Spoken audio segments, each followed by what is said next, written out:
A 5-year-old girl had been trapped in a makeshift cage on the edge of a quiet, forgotten town. No one asked questions. No one raised their voice. Until one winter afternoon, a man pulled into a gas station, heard something most wouldn't have noticed, and made a decision that would change a life. That man was Sylvester Stallone.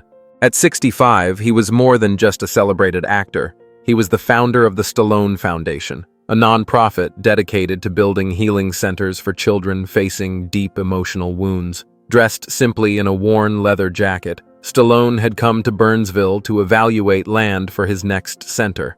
But fate had something else in store. He wasn't led there to review property lines. He was led to the edge of a backyard where a child waited behind bars the whole town had learned to ignore. Her name was Daisy, 4 years old, frail, silent. Sitting inside a crooked cage like an old discarded toy no one remembered how to love. Stallone walked up, took off his jacket, and laid it gently over the wire bars. His voice didn't rise, but the steel in his tone cut through the cold. She's not some animal. She's a child. What happened next became a journey of grace and grit between a hardened man and a little girl left behind. The sky hung low and gray as Stallone's black car eased into Burnsville. It was a town where the wind spoke louder than the people, where winter didn't bring snow, just a sharp cold that sank into your bones. Shops stood boarded up, roofs rusted with time, and signs leaned as if they, too, had given up. Inside the vehicle, Stallone sat upright, his profile firm, his eyes scanning the view outside. He didn't need flash, no designer suits, just the soft creak of leather and the weight of silence. He had the kind of presence that didn't ask to be noticed, but couldn't be ignored. He was a man of few words. As the car pulled up beside a small gas station, just an old shack, a lonely pump, and a man wiping his hands on a rag, Stallone stepped out. He gave the driver a nod and headed inside. The clerk barely looked up. No welcome, no curiosity, just silence. Stallone didn't come to buy anything. He just needed directions. "You're the one looking for land to build a center?" the clerk asked, voice rough like gravel. "That area's fine, but—" The clerk paused, waiting. Stallone didn't push, just held his gaze. Steady. The man continued, quieter this time. "People talk, you know. Behind the trailer on Maple Street, a little girl's been locked in a cage. Years now. Nobody says much. Family's not right." Stallone said nothing. No raised brow. No dramatic shift in tone. Just a simple nod, absorbing the weight of it like one more piece in a puzzle he already understood. He turned, walked out, and slid back into the car. "Maple Street. Don't draw attention." His driver glanced at him, then turned the car around. The ride was silent. Stallone didn't check his phone. He didn't speak. He just watched the road like a man reading a story only he could see. Maple Street, despite its name, had no trees, just scattered, broken homes and empty lots. The kind of place where childhood never got a chance. No laughter, no dogs barking, just the hush of something long buried. The gray trailer appeared like a secret at the edge of the town. No number, no mailbox. Behind it, a tangle of weeds and a cage, barely holding together. Stallone motioned for the car to stop. He stepped out, turned his collar against the wind, and walked with quiet resolve. He didn't rush forward. He understood that some wounds ran so deep, even a single sudden move could undo whatever fragile piece remained. The trailer door creaked open. A woman stepped out, cigarette dangling from her fingers, her expression distant, drained. "She hurts herself. That cage, it's just to keep her safe.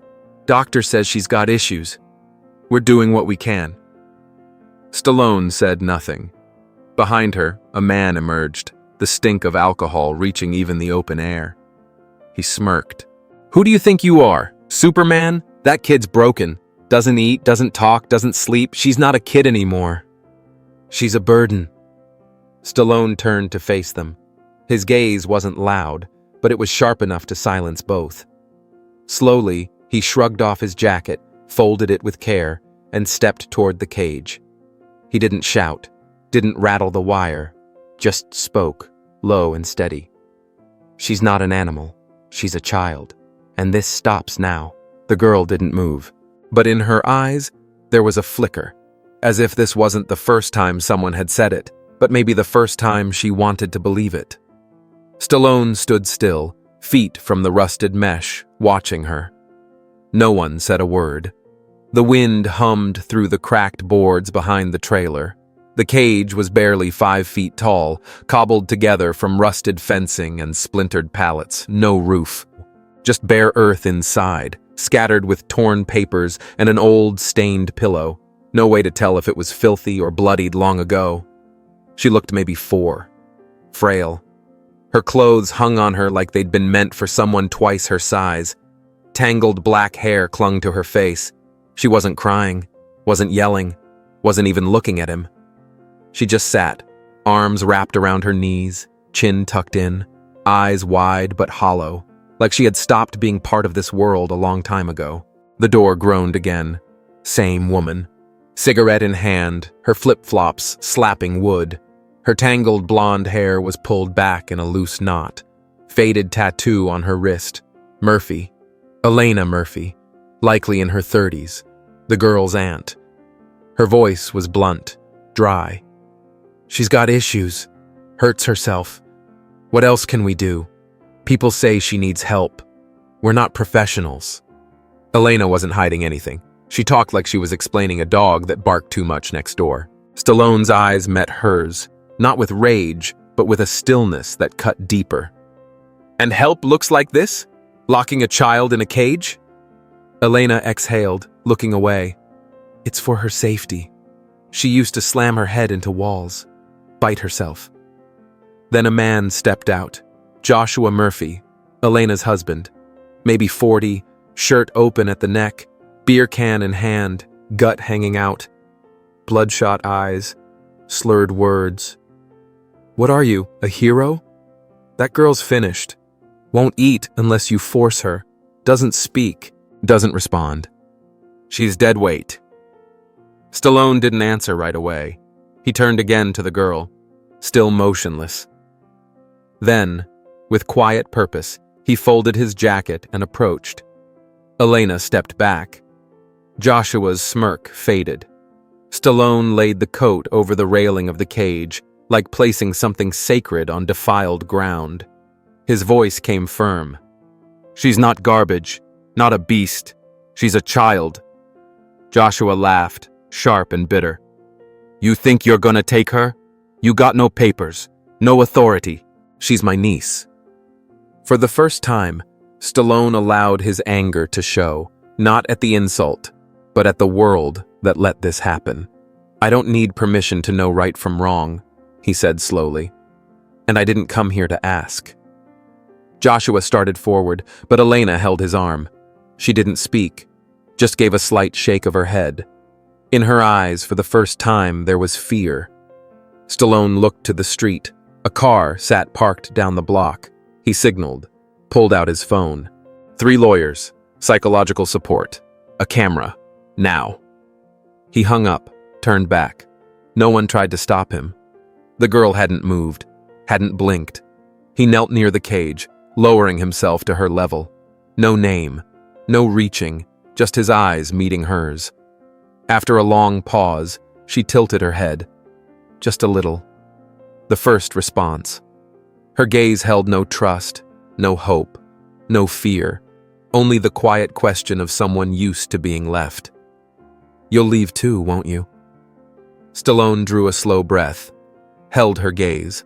"I don't know who walked away from you," he said, calm but firm. "But I'm not them." He didn't know if she believed him. He knew words alone couldn't rebuild a shattered child's trust. But it had to start somewhere. 20 minutes later, the police arrived. An old squad car rolled up slowly. No sirens, paint chipping on the sides. 2 officers inside. Middle-aged and tired. Officer Wade, maybe 50, belly hanging over his belt, shadows under his eyes. Officer Hayes, early 30s, face like stone. He nodded as he stepped out, but his eyes caught the cage and stayed there. Wade spoke first. "Mr. Stallone, we got a call. Something special." Stallone didn't turn. Nothing special about it. A child, caged, by two adults who shouldn't be in charge of anyone. It's that simple. Wade looked toward the porch. Elena and Joshua stood rigid, fingers clenched around empty cans. "Thing is," Wade hesitated, "she's family. Their niece. No report from child services. No proof of abuse." "A cage," Stallone said plainly. "That some new kind of therapy?" Hayes looked away. Wade rubbed the back of his head. "Families have rights. As long as there's no visible harm, it's tricky. They say it's for her safety." Stallone didn't argue. Sylvester pulled his hand from the deep pocket of his worn leather jacket. He gave a small signal, and the driver moved to open the trunk. The car door clicked. Out stepped George Lynn, head legal counsel for the Stallone Foundation. Neat gray suit, black-rimmed glasses, and a face that didn't flinch even as he took in the sight of the cage. Behind him, two more figures followed, one holding a video camera that had been recording from the moment they'd arrived.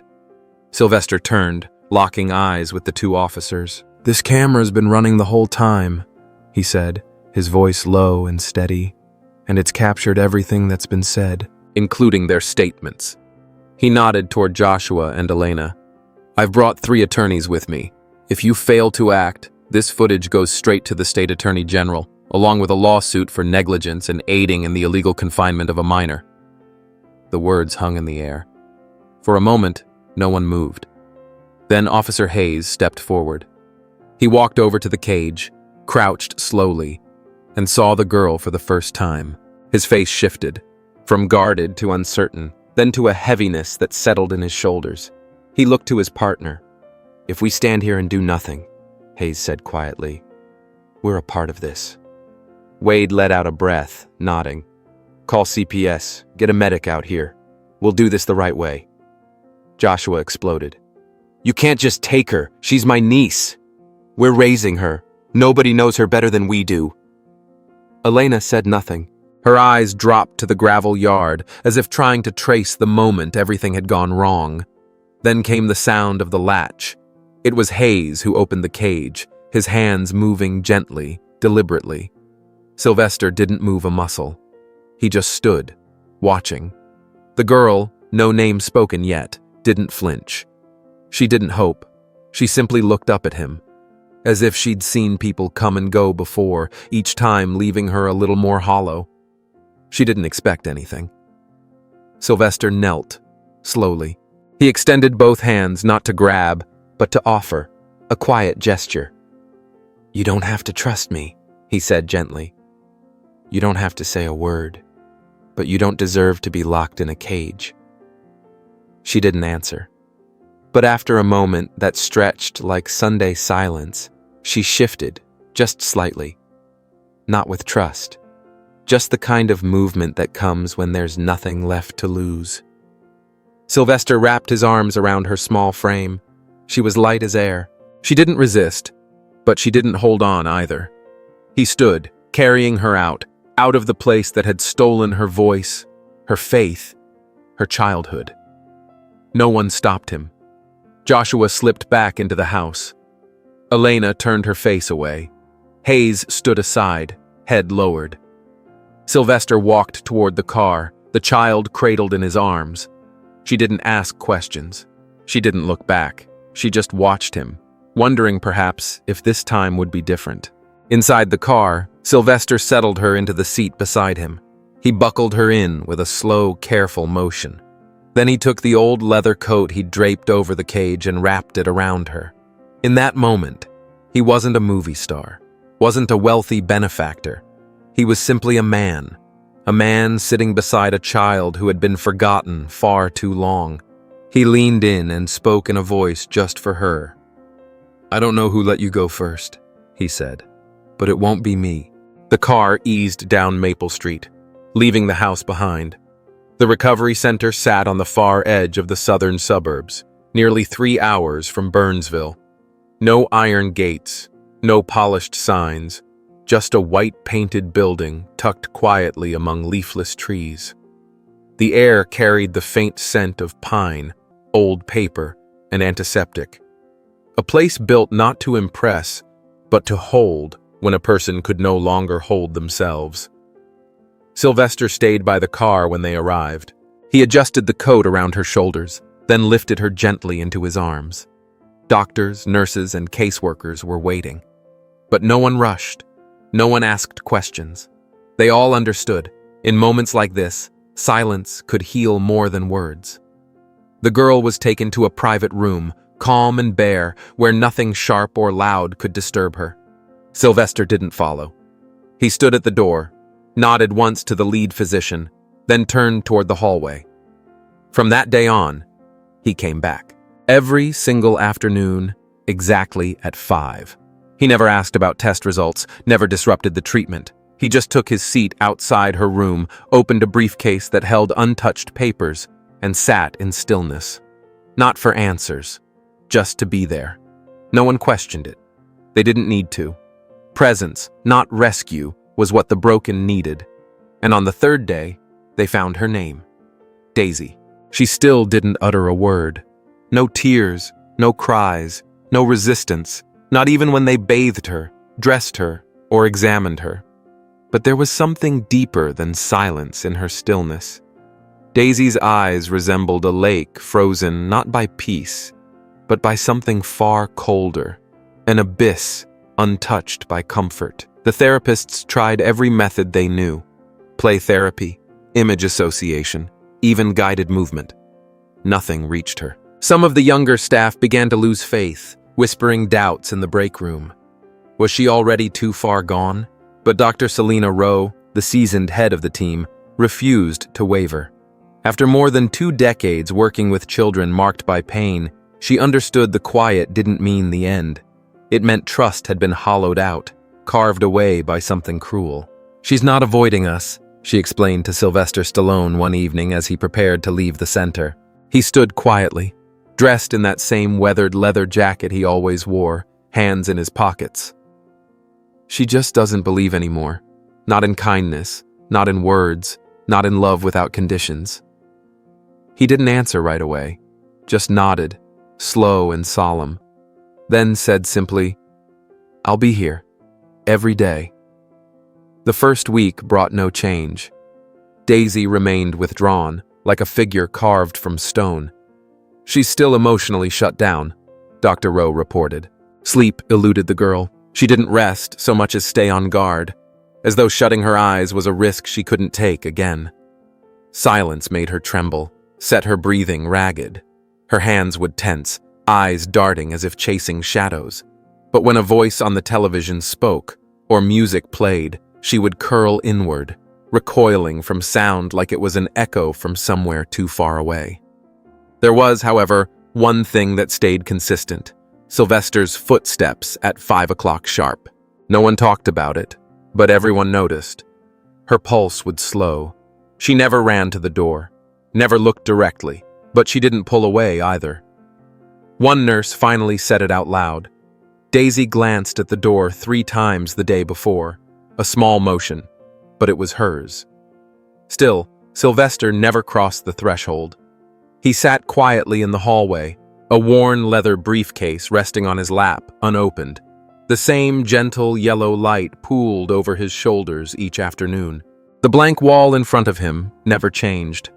But Dr. Rowe understood what mattered. He was there. Not to cheer her up, not to coax a smile, just to be. By the 2nd week, he was permitted to stay a little longer. On the 10th evening, as he gathered his things, there came a small sound, the soft creak of a door hinge. He turned, still seated. The door had cracked open. Daisy stood inside, still as ever, her gaze unreadable. But something had shifted. Not fear, not confusion, recognition. As if she'd tied the image of him outside the door to something within, a thread from memory that hadn't snapped.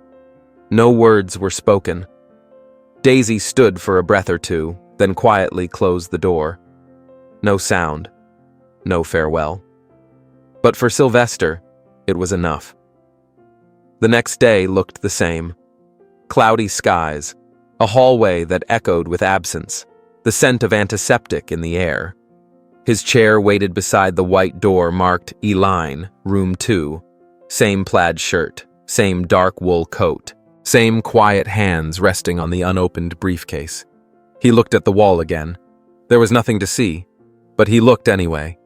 He'd developed a rhythm, a silent habit no one mentioned. He never stayed too long, never made himself impossible to ignore. But Daisy noticed. That day, something new appeared. On his chair, a single piece of paper lay gently, untouched. He paused, looked down, didn't reach for it. Not yet. Drawn in crayon, clumsy, uneven lines, a picture took shape. A man, a small girl, sitting side by side, not holding hands, not embracing, just there. Between them, a red heart, drawn over and over until the paper nearly tore. No names, no words, no symbols. Sylvester knelt, lifted the page with both hands like it might fall apart if he used just one. He looked at it for a long time. The corridor was still. No doctors, no nurses, just him, the chair, and the paper. He didn't cry, didn't smile. He folded the drawing in half, with the care of a soldier handling a letter from home, slipped it into the inside pocket of his coat, then sat down again, no different from before. Didn't shift, didn't turn to the door. But for the first time, he spoke out loud. Not for anyone to hear, just for her. "I see you, Daisy." She didn't open the door that day, didn't peek through the crack, didn't leave a signal. But behind that door, beyond the thick wood and yellow light, he knew she was listening. Maybe she didn't understand it all. Maybe she wasn't ready to believe. But she was listening. The following day, Sylvester Stallone showed up right on time, as he always did. His usual chair remained in place. There was no new drawing. But that morning, as he settled in, the door to the room cracked open just a sliver. Daisy didn't appear, but something else did. A small doll, the kind left behind by the nurses weeks earlier, was gently pushed out through the gap. It sat upright, turned to face him. A quiet message, wordless but unmistakable. She was there, watching, not ready yet, but reaching out. The doll was her voice, her stand-in, something she could take back if she needed to. But it spoke clearly. "I see you." Sylvester didn't touch it, didn't move toward it. He simply leaned forward a bit, dipped his head in its direction, and spoke gently. "I'm still here." Later that night, in the quiet of the center's conference room, Dr. Selena Rowe added a note to Daisy's file. Change in connection status. Proactive nonverbal communication. Interaction occurring outside therapeutic boundaries, exclusively with Sylvester Stallone. A young staff member asked, "Isn't this too much contact? Could it make her too dependent?" Selena didn't elaborate. She just said, "Children who've been trapped sometimes forget how to tell care from control." But she picked him, not because he saved her, but because he doesn't make her do anything. 3 days passed. Then, another drawing appeared, not left on the chair, but taped carefully on the inside of the door. Only visible when the door opened at that same precise angle as before. On the paper, a sketch of an empty chair. On the chair, a briefcase. Nearby, a wall with 2 eyes drawn on it. No hearts, no people. But it was all there. Daisy had seen him.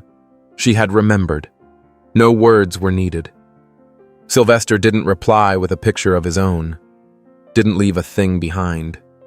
He just kept coming, right on time. And when it was time to go, he simply placed his hand on the doorknob, not to turn it, not to enter, just resting there for a moment. Enough for the girl on the other side to feel someone was still there. He didn't pressure her to open the door. He just left space for her to decide. By the end of that week, Daisy quietly stepped out of the room after Sylvester had gone. No announcement. No one alerted. She just opened the door, walked down the quiet hallway, and sat in his chair. Just for a few minutes. Then she returned to her room. For the first time in weeks, the center's camera recorded something new. A thin girl with tangled hair and vacant eyes, sitting upright with her hands folded in her lap, just the way he did, every single day. That night, the therapy room looked no different. The wind slipped softly through the window. The clock ticked its quiet rhythm. The night light glowed with its usual golden warmth. But Daisy couldn't sleep. Curled beneath a thin blanket, she stared up at the ceiling. There was nothing there, but in her mind, something lingered. The sound of metal scraping, the damp scent of an old cage, Joshua's drunken face, the kind of cold that didn't come from the weather, but from being forgotten. She shut her eyes, but just as sleep began to take her, a cry broke through, brief, stuttering. She shot up, back soaked in sweat, eyes wild. A nurse on night duty came in, ready to turn on the light. But Daisy shook her head. She didn't want light. She didn't want to talk. Just a whisper escaped her lips, softer than breath. "Don't lock me up." They called Sylvester close to midnight. He came quickly. No fancy clothes, just a worn leather jacket and a plain sweater. His face looked tired, but his eyes were wide open. Daisy was sitting on the edge of her bed, arms wrapped tight around a pillow. She didn't say anything, didn't look up. But she didn't hide either. Her silence wasn't withdrawal. It was a question. "You're still here, right?" Sylvester sat down, not too close. Didn't ask questions, just waited a moment. Then spoke, not to fix the fear, but to share the quiet that was weighing heavy on her. "When I was your age, I had nightmares too." She turned her head just slightly, didn't look directly, but her gaze had moved away from the pillow.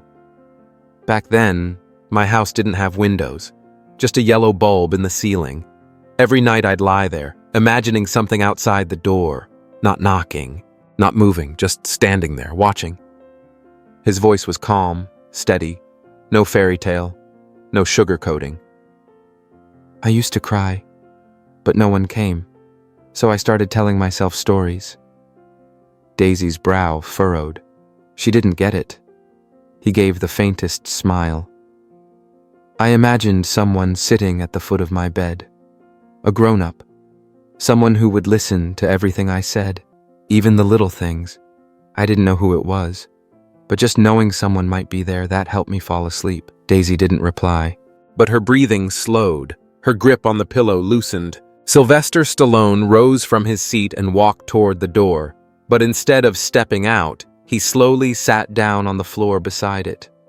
His back pressed against the wall, hands resting gently on his knees. His voice wasn't loud, but it carried enough to reach the girl inside. "I don't know what you saw in that dream," he said, "but whatever it was, if it's coming after you, it'll have to get through me first. I'm staying right here until you fall asleep." An hour passed, and Daisy eventually drifted off again. This time, her shoulders weren't drawn tight, her hands no longer clenched. She lay curled on her side, hugging the pillow, her face soft, not because the nightmare had gone away, but because she knew someone real was still awake outside that door. Sylvester hadn't fallen asleep. He didn't feel tired. Once upon a time, he'd been the kid nobody sat with. Now he was the grown man who understood. Sometimes, the dark isn't what scares us. It's waking up and realizing you're alone. When morning came, Daisy opened her eyes. Sylvester wasn't by the door anymore, but on the small chair near her bed sat a folded piece of paper held together with a stubby pencil. She opened it and saw the familiar handwriting. "Next time, tell me the dream again. A better one, okay?" Beneath the line, a quick sketch. A grown man and a child, each sitting at opposite ends of a bed. Between them, a dark shadow, blocked, unable to pass. Daisy stared at it for a moment. Then, she smiled.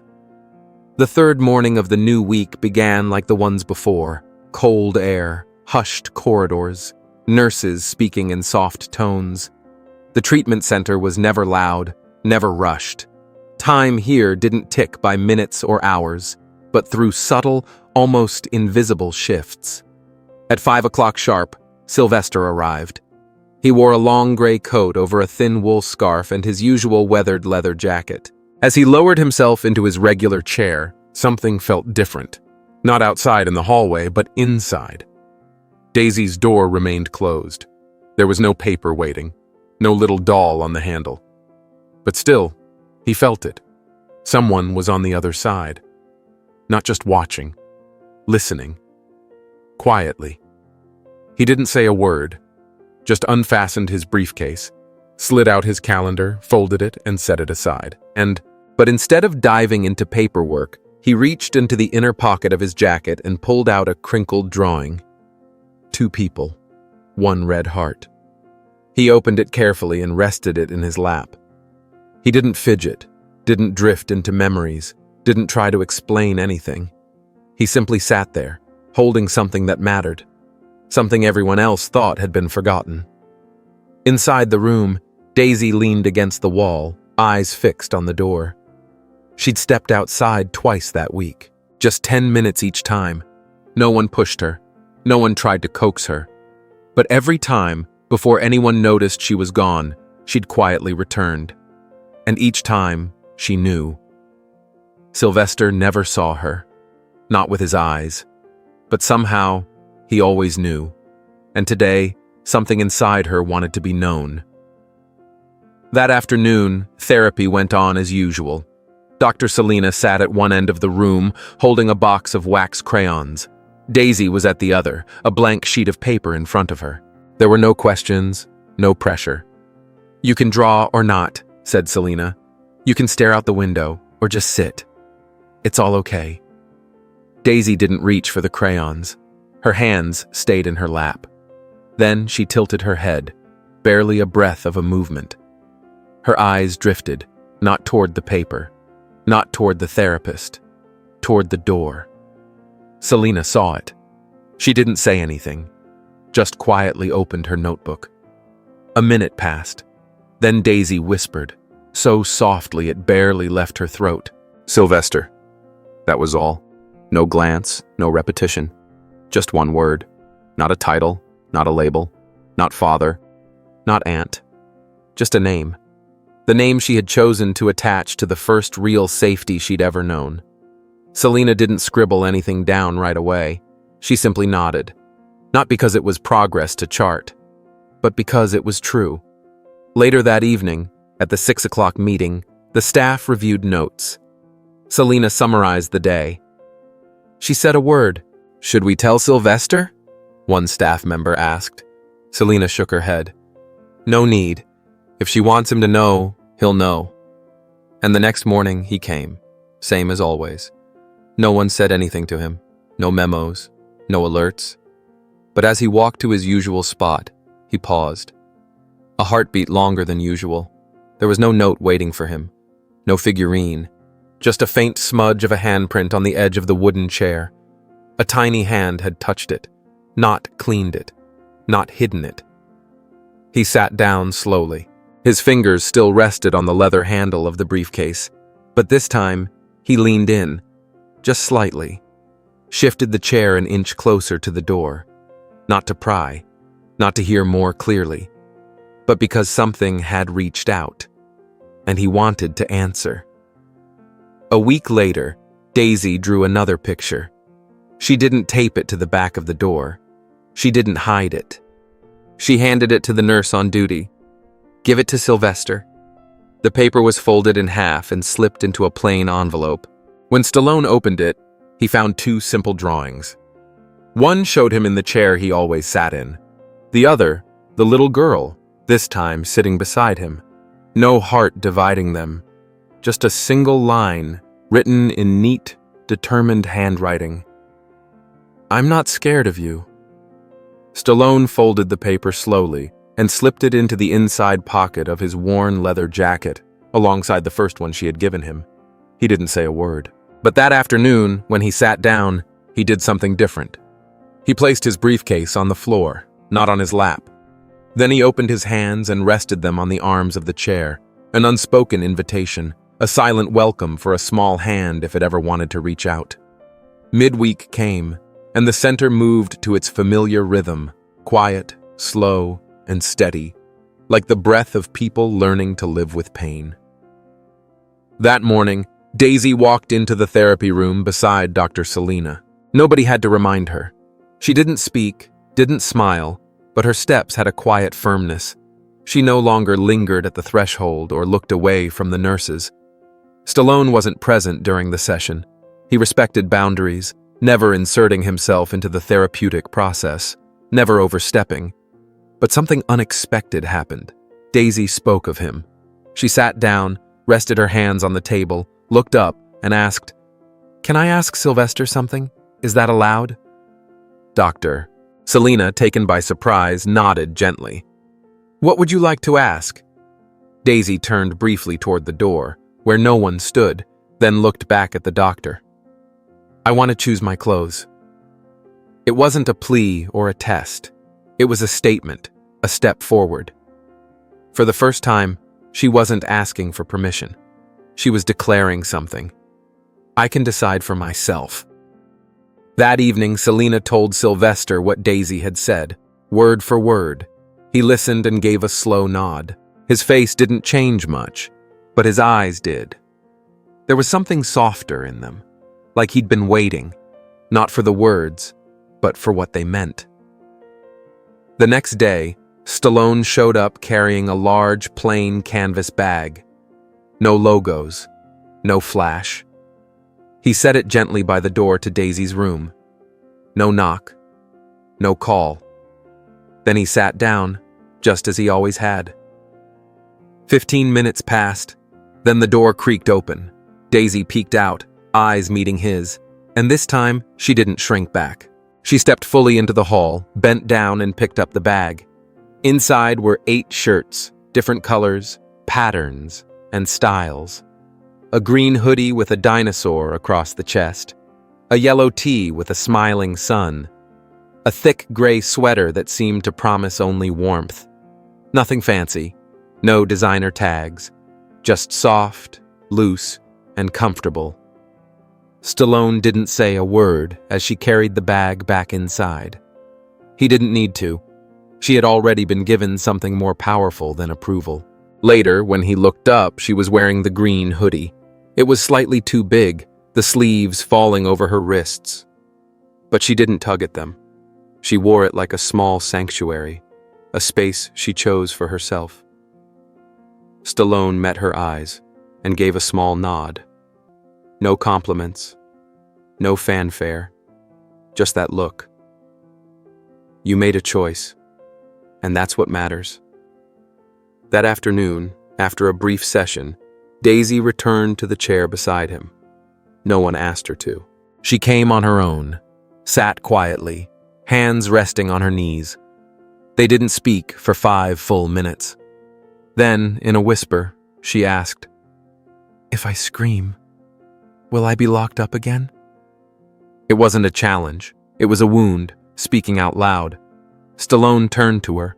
No quick response, just a long, steady look. Then he reached into the inside pocket of his jacket and pulled out a small key on a soft leather chain. He placed it gently in her palm. "This is the key to my office. You can lock it, or open it, whenever you want. No one will force you. No one's going to lock you up." He paused, then said, quietly but firmly, "You don't belong in any cage. Not ever again." Daisy held the key for a long while. She said nothing, asked nothing more. But when her fingers closed around it, for the first time, they didn't tremble. That evening, Selena wrote in her report, Day 41, Daisy defines herself through choice, distinguishes between reaction and agency, initiates control, no longer solely defensive. Everyone who read that report paused. Stallone never read it. He didn't need to. The image stayed with him. Daisy in that oversized green hoodie, holding the key, and for once, looking him straight in the eye. Not because fear had vanished, but because now she knew she had the right to choose, both in fear and in moving past it. And Sylvester Stallone? He had never told her about the fear he carried every time he walked out of that building. But the moment Daisy began to call his name, the moment she gripped that leather-wrapped key in her small hand, something inside him shifted. It wasn't fear of her weakness. It was fear that the outside world would come clawing back, using words like guardianship, family ties, or worse, laws written by those who couldn't tell the difference between real pain and mere inconvenience. He knew the authorities had looked into Joshua and Elena, but he also knew the system had its own kind of cruelty, its own way of dragging things out. So Sylvester Stallone didn't wait. 3 days after handing Daisy the key, he picked up the phone and called George Lynn, his most trusted attorney. "I want full custody of Daisy," Sylvester said plainly. "No shared terms. Permanent. Absolute." George gave a quiet nod. He didn't need to ask why. But to make it stand, they needed more than intention. So Sylvester went to work. He brought along Claire, his private assistant, a calm, sharp woman with years of experience helping workers in dangerous conditions. Together, they returned to Burnsville, not to stir up trouble, but to gather the truth no one had cared to look for. At the local clinic, they asked for old records. Claire pointed out two: a fractured wrist, a long cut down Daisy's cheek, both treated, neither investigated. Then they visited the small grocery store where Elena had often bought wire and discarded wooden slats. One of the workers remembered. She said Elena claimed it was for a dog pen, but there had been children's clothes in the back seat. They tracked down a neighbor who had once seen Daisy shirtless in the heat, sitting behind a fence like some caged thing. That neighbor had taken a photo but never dared to share it. Now they were ready. Claire gathered everything: photos, witness statements, purchase receipts, medical reports, and handed it all to George. Sylvester said only one thing: "I won't let her look back." When they submitted the file to the court, Sylvester told Daisy nothing. He kept sitting on that bench, letting her feel her way through. No rush. But deep inside, he had already arranged it all. The smudged photos, the dry paper reports, and the lines in witness accounts that likened her to livestock, not to seek revenge, to set her free. Then one morning, Daisy walked quietly into his downtown office and placed a court document in front of him. Across the top, in bold print, "Full irrevocable custody. Legal guardian, Sylvester Stallone." She didn't say much, just laid her hand over the folder, lightly. The little girl wouldn't understand it all today, but someday, when she looked through her records, she'd see that someone had stayed. That evening, sitting beside him in the courtyard, she told him about a dream. "I dreamed I was running," she said. "Behind me was the cage, but you were up ahead. You didn't call me. You just stood there." Sylvester looked over.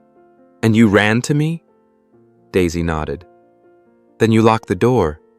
The cage couldn't follow me anymore." He gave her shoulder a gentle squeeze. Not to hold her down, just to let her know. "It never will." The courtroom wasn't large. It wasn't cold. Just bare, plain wooden chairs, hard lighting, the sound of paper flipping, shoes tapping, a clock ticking without emotion. Daisy wasn't there. She didn't need to see the faces that once called her too much. She didn't need to hear grown-ups argue over her like she was a figure on a spreadsheet. Sylvester had made the call from the start. The trial wasn't for Daisy. It was for the silence everyone had ignored. Joshua Murphy sat hunched at the defense table, shirt wrinkled, tie crooked, eyes darting. Elena beside him, hair a mess, twisting a plastic bottle between her hands. Neither looked at each other. Neither looked up. Across from them, lawyers for the Stallone Foundation laid out a report, 47 pages, filled with scans, lab tests, psychological reviews. The diagnosis: post-traumatic stress disorder, chronic malnutrition, and evidence of long-term skin damage from unclean conditions. George Lynn didn't raise his voice. He didn't need to. The facts did the talking. When asked, Joshua finally spoke. She was Wild.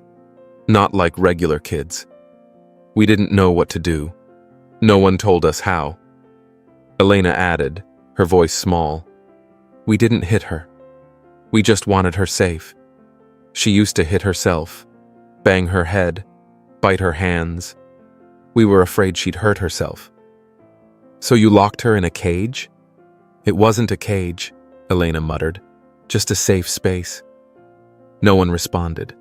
No gasps. No outrage. Because the quiet in that courtroom said it all.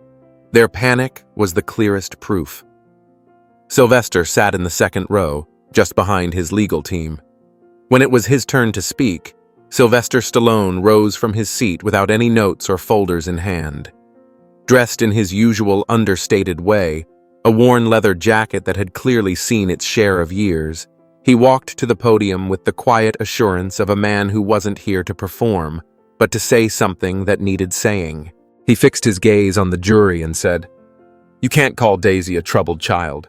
What she needs is a chair she can call her own, a shirt she gets to pick, and someone who stays." He paused for a moment. He didn't look at Joshua. He didn't look at Elena. He looked into the empty space in front of him. And somehow everyone understood. The neighbors, the nurses, even the teachers from the old kindergarten, they had all known.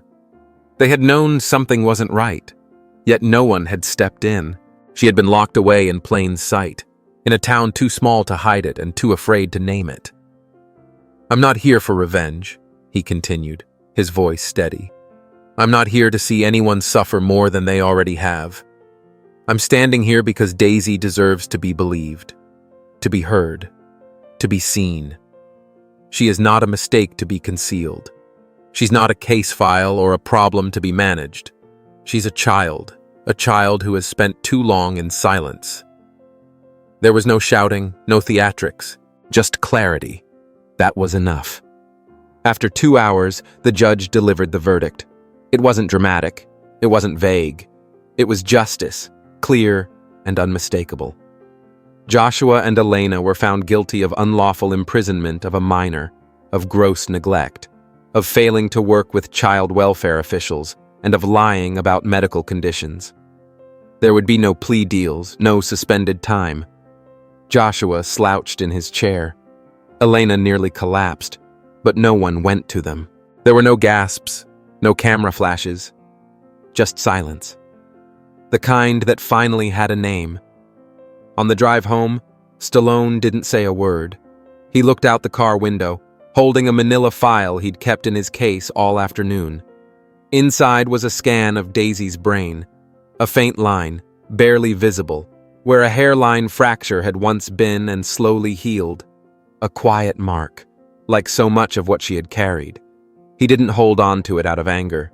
He held it because some truths shouldn't be forgotten.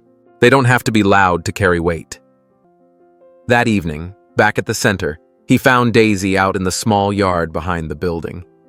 It wasn't cold, but she was wearing her favorite green hoodie with the dinosaur print. She sat on a stone ledge, gently brushing fallen petals with her fingertips. When he came near, she didn't look at him. She just asked, softly, "Did anyone yell at them?" Stallone sat beside her, not too close, not too far. "No one yelled." She thought for a moment, then nodded. "I don't want them to be hurt. I just don't want them near anymore." He nodded. "They're not near you anymore." She didn't say anything else, but when she got up to go inside, she stopped at the door and turned to look at him. It was a long glance, not asking for anything, just checking that he was still there. Months passed after the trial. Slowly, Daisy began to lift her head out of the shadows. One Monday morning, news arrived. A family had stepped forward. They weren't driven by sympathy. They weren't moved by a story in the press. They simply wanted her. The Foster family, appropriately named, were in their 40s. No children. A quiet home, about an hour away from the center. Stallone met them with Selena. He listened as they spoke. They didn't talk about replacing anyone. They spoke about making room, real room, for a child who no longer had to survive every day. Their tone was soft, their words honest. No sugarcoating, no grand promises. They didn't say Daisy would be lucky, they simply said they'd be honored. They had made her a room of her own, curtains with planets, a low bed she could climb into by herself. The closet was filled with choices, blues, oranges, little foxes, stars, and galaxies. Everything had been thoughtfully prepared, at least on paper. Daisy was told 3 days in advance. She didn't cry, she didn't protest, just nodded and returned to her room. Selena suggested giving her space. No one pushed, no one rushed. That evening, Daisy carefully folded her things. Not many. A few outfits. The dinosaur hoodie. The first picture she had ever given to Stallone. And the leather key he had once slipped into her palm. He walked in as she was placing her doll, the one she'd left outside her door a month ago, into the bag. He didn't say anything at first. He just sat beside her. Quiet. Watching. Letting her take her time. That family, he said gently. They'll let you pick your own clothes, your colors, and when you speak, they'll listen. Daisy didn't reply, but her hand paused on the strap. She gave it a small squeeze, then let it go. After a long pause, when everything was packed, she turned to face him. This time, she didn't look away. If I leave, she asked, will you still be sitting in that hallway? He nodded slowly. Even if I'm not there, someone will be. Someone by the door. She looked down. Her fingers brushed the key in her pocket. She pulled it out, rested it in her open palm, then looked at him again. If I call, will you come? His voice was steady. Whenever you call, I'll be there. The next morning, a car from the Foster family pulled up. The couple stepped out, gentle eyes, warm faces. They didn't rush in for a hug. They simply opened the car door and gave a small, respectful nod, like you might to someone older than yourself. Daisy walked out of the center, her small shoulder bag hanging loosely at her side. Her eyes scanned the hallway one last time, the corners she used to curl into, where she'd draw in silence. She didn't cry. Just before reaching the car, she paused and turned around. Stallone was still at the door, standing quietly. No wave, no words, just there. She walked back toward him, stopped close, looked up, and said, if you're not sitting there anymore, I won't know how to come back. He leaned down, rested a hand gently on her shoulder. I won't leave that spot. Someone will always be sitting there, even if you can't see me. Daisy met his gaze. The moment lingered, long and still. Then she turned, walked toward the car again, set her bag in the back seat. But she didn't climb in. For a few seconds, the air was still. Then she spun around, walked quickly back toward Stallone, stopped, looked up. I'm not going. Stallone didn't ask why, didn't need to. He simply knelt down, rested his weathered hands on his knees, and waited. Daisy slipped her tiny hand into his, like she had done 100 times before when he sat quietly in the hallway. No big scene, no dramatic gesture, just a quiet, sacred decision. One made not with words, but with trust. The Fosters understood. They didn't look hurt or disappointed. They simply left, with grace, without a single glance of pity. When Selena was informed, she smiled. Choice. That was the first real gift Daisy had ever received, and she used it well. That evening, Daisy sat outside on the grass, her dinosaur hoodie tucked behind her head like a pillow. The sky stretched wide and calm. Stallone was nearby, not too close, not too far. She opened her bag and pulled out a key. Do you remember what you told me when you gave me this? He nodded. You said, I don't belong in any cage. She looked at him, her eyes glowing in the evening light. Then you can't keep yourself locked in that hallway either. He didn't answer right away. Then, he smiled. That rare kind of smile. So who's going to sit there now? Daisy didn't hesitate. Me. A year passed. Time doesn't fix everything, but it softens things, leaves traces like footprints on sand. And Daisy's steps, no matter how small, leave marks. No one cages her anymore. No one forces her to fit into someone else's script. A year is long enough for her to stop flinching at closing doors. Long enough to pick her own colors when she draws. Long enough to sit in a lit room by herself without feeling forgotten. And long enough, on a night like this, to step onto a stage before hundreds. It was the annual Stallone Foundation Gala. The venue was an old theater, nothing extravagant, wooden arches, red velvet chairs, and soft amber lights that cast a gentle warmth. It wasn't a night about raising funds or seeking sympathy. It was about proving that children often overlooked could take center stage without having to earn compassion through tears. No one asked Daisy to perform. She brought it up herself. I want to play the piano. When someone asked what she wanted to call her piece, she simply smiled, faint, delicate, like the last leaf clinging to a winter branch, and wrote down a title, The Person Sitting by the Door. The evening was drawing to a close when the house lights dimmed. The announcer offered no long introduction, no dramatic build-up, just a simple line. Our final performance comes from someone who needs no introduction because she is the story. The room fell silent. Daisy stepped onto the stage. No gown, no styled hair, just a small, thin 9-year-old with shoulder-length black hair, wearing a plain cream dress and an old green hoodie with a faded dinosaur print. It barely fit her anymore, but she'd refused to part with it for over a year. She sat at the piano, set her fingers on the keys, and didn't look up. Then she began to play. The music wasn't complex. There were no grand flourishes or technical showpieces. Just a few chords, a simple melody that looped gently. But woven into that simplicity was something long forgotten by grown hands. Truth. Each note was like a thread pulled from memory. The soft creak of a door opening, the scratch of pencil on paper, the clink of a key being handed over, the quiet of someone sitting for hours in the hallway during winter. No one in the room breathed too deeply.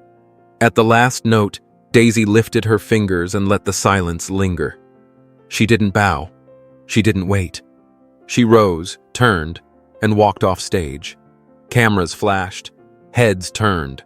Everyone, investors, donors, journalists, looked to her. But Daisy didn't walk toward the applause. She skirted the edge of the theater, past the first rows, past the photographers, past the praise. She stopped at the second row from the back, where one seat was empty, and a man sat beside it, never having taken his eyes off her. Sylvester Stallone stood up, but didn't speak. Dressed in his worn leather jacket, he simply waited.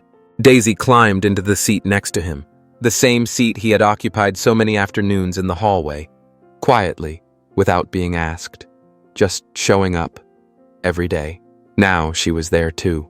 She didn't look at him, just leaned her head gently against his shoulder and whispered, soft enough only for him to hear, "Now, it's your turn to sit still. I'll stay." He didn't say a word, just placed his hand on hers, not grasping, not holding, just there. That seat was no longer empty. Thank you for staying with us until the very end.